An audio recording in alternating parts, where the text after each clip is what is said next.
Si le Seigneur veut nous parler de restauration, c'est parce qu'il y a beaucoup de domaines dans nos vies, beaucoup de choses dans nos vies où il y a besoin de réparation, où il y a besoin de rafraîchissement, où il y a besoin de reconstruction, où il y a besoin d'un nouveau souffle. Beaucoup de domaines que tu peux identifier. Les épreuves souvent de nos vies ont pu nous malmener, ont pu nous balloter à gauche, à droite. Parfois tu te demandes, mais pourquoi dans ta vie, lorsque tu regardes, tu as souvent dû lutter pour avoir ce que tu as. Je ne vais pas dire le peu parce que tout ce que nous avons, c'est la grâce de Dieu. Mais pour avoir ce que tu as, parfois tu es obligé de lutter et tu ne comprends pas. Tu passes d'épreuve en épreuve, de difficulté en difficulté. Parfois même les fautes que tu as pu commettre ou que nous avons pu commettre chacun dans le passé, par ignorance ou par désobéissance à la parole de Dieu, ont aussi également causé beaucoup de préjudices dans nos vies, dans nos cœurs, dans notre corps, dans notre environnement. Beaucoup de domaines dans nos vies ont besoin d'être restaurés. Notre corps, lorsque tu passes par l'épreuve de la maladie, tu sais que ton corps a besoin d'être restauré. Ton couple, parfois le couple passe par des difficultés. On est dos à dos dans la maison. Les querelles, les cris. Ton couple a besoin de restauration. Ta famille a besoin de restauration. Ça fait combien d'années que tu n'as pas parlé peut-être à un membre de ta famille? Parce qu'il s'est passé quelque chose depuis longtemps et tu es resté sur cette chose. Et l'autre personne aussi est restée sur cette chose. Et tu as du mal à avancer. Pourtant, ta restitution est aussi attachée à cela. Cette restauration dans ta famille. Les enfants, dans la vie de tes enfants, il y a aussi besoin de restauration. Dans nos relations, les uns envers les autres, dans l'église, il y a besoin de restauration. Des fois, tu as du mal à dire bonjour à la sœur qui est à côté de toi. On ne sait pas pourquoi. Tu n'es pas contente parce que le frère, il est passé, tu n'as pas dit bonjour. Il y a besoin de restauration aussi dans l'église. Amen. Et j'aimerais finir aussi par le fait que même dans ta relation avec Dieu, tu as besoin de restaurer cette relation-là avec Dieu. Combien de fois tu as boudé ton Dieu parce que tu estimais qu'il mettait trop de temps avant de répondre à ta prière. Et parfois même encore aujourd'hui, il n'a pas encore répondu. Et tu boudes. Tu n'es pas contente. Tu n'es pas content. Et donc tu ne veux plus prier. Tu ne veux plus parler à ton Dieu. Tu ne veux plus t'adresser à lui. Tu ne veux plus venir à l'église. À quoi bon? À quoi bon venir à l'église puisque le Seigneur ne parle pas? Le Seigneur ne répond pas. À quoi bon jeûner? Puisque de toute façon, ça fait 4 ans, 10 ans, 20 ans que je suis dans cette situation et le Seigneur n'a toujours pas répondu. Pourtant, le Seigneur t'attend plus dans la prière. Le Seigneur t'attend plus dans le jeûne. Le Seigneur t'attend à ta place à l'église. Il y a besoin de restauration, même dans ta relation avec Dieu. Alors, j'aimerais que nous puissions retenir ce verset dans le psaume 23.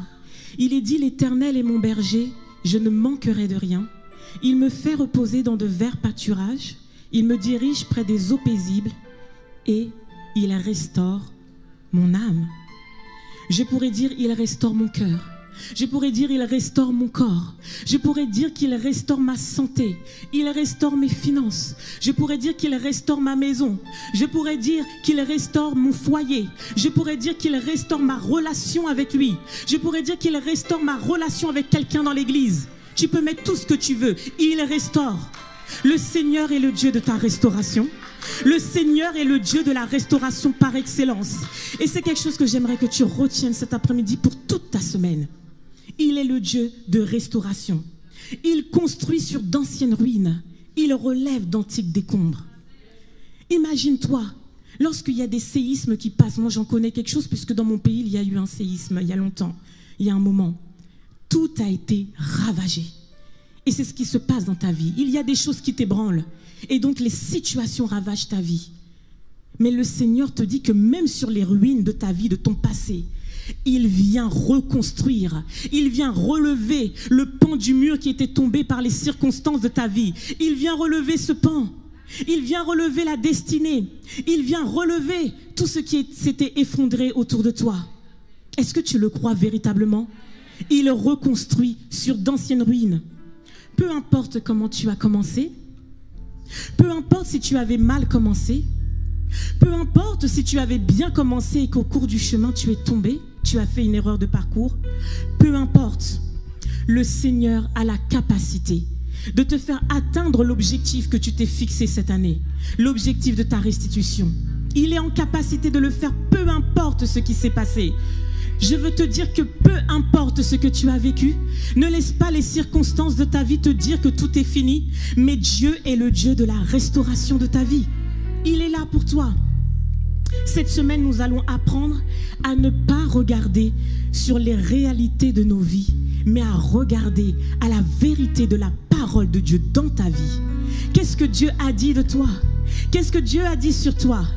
Regarde plutôt au bon berger, regarde plutôt à ton sauveur, regarde plutôt à ton rédempteur. Ne regarde pas ce qui est en train de se passer. Oui, c'est vrai, les larmes coulent. Oui, c'est vrai, la situation t'oppresse. Oui, c'est vrai que la maladie est présente et que cela t'oppresse dans ton corps. Oui, tes enfants te donnent peut-être des difficultés, du fil à retordre. Oui, peut-être qu'il y a des choses dans ta vie qui sont terribles et que nous ne savons pas. Mais laisse-moi te dire qu'il y a toute chose a une fin dans le nom de Jésus. Ces choses ont une durée déterminée, déterminée dans le plan de Dieu, déterminée dans la volonté de Dieu. Contrat à durée déterminée pour ces situations par lesquelles tu passes. Regarde juste à ton Dieu, je te le dis. Regarde juste à ton Dieu cette semaine. Cette semaine, tu vas prier. Tu vas vraiment remettre toutes ces circonstances, ces réalités entre les mains de Dieu. Et tu vas essayer de te souvenir de la vérité de sa parole.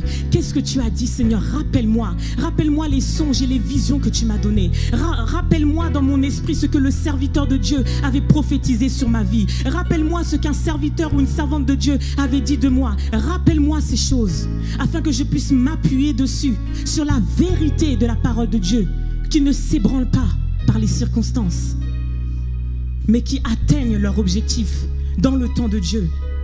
Alors aujourd'hui, je prie que ces quelques mots puissent t'encourager pour cette semaine, que ces quelques mots puissent fortifier ta foi.